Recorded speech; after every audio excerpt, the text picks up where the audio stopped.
Okay, our last speaker, and then it will be lunch, is Matthew Milliken. He's going to be speaking on the cost of the current system and parental choice myth. Just bear with me. Matthew has extensive experience of working with young people in Northern Ireland, and his research into systematic segregation of education in Northern Ireland has attracted wide attention. He's frequently called upon by the media to provide expert advice. He's a founding member of the Coalition for Inclusive Education and has since 2020 been a priming author of the Transforming Education series of briefing papers produced by Ulster University and the Integrated Education Fund. Welcome, Matthew. Thank you.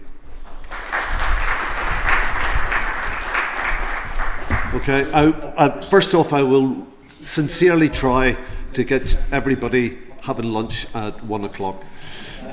Secondly, they say never start with an apology. I'm going to start with an apology.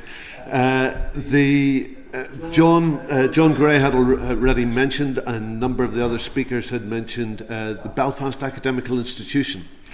I was fortunate or unfortunate enough to attend the Belfast Academical Institution. I don't know how much I learned there, but it invested in me a love of rugby football.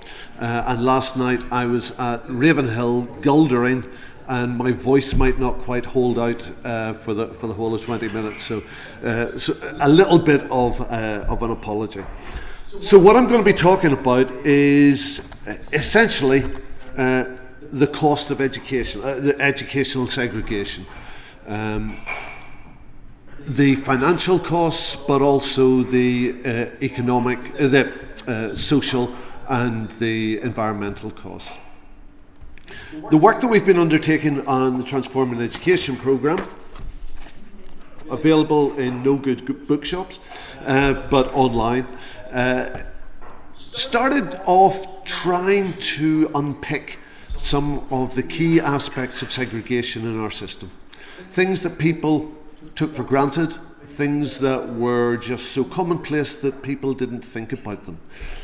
Things like, why should a Catholic school only have Catholic teachers?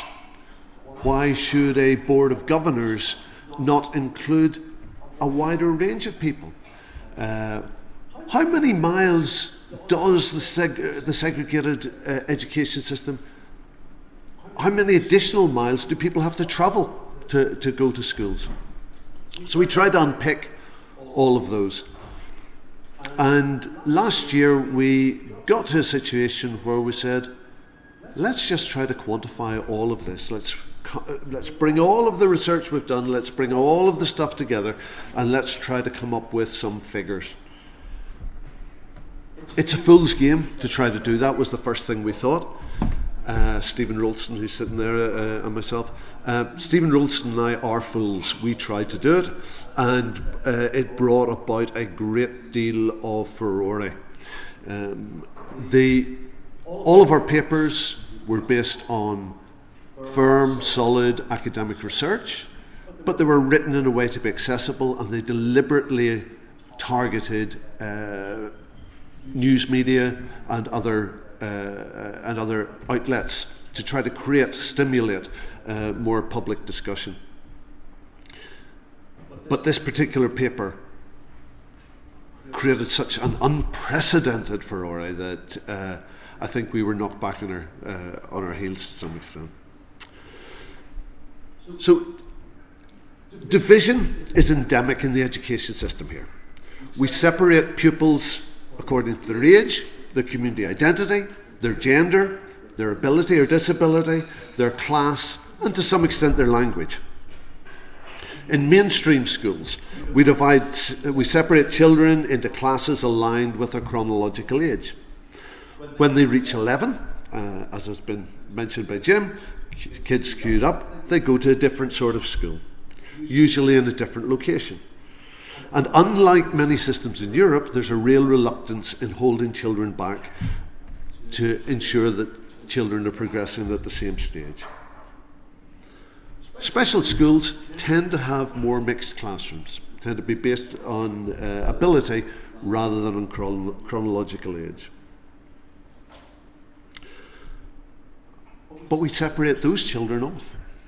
And we deny children in mainstream schools the opportunity to learn from and engage with children who have disabilities.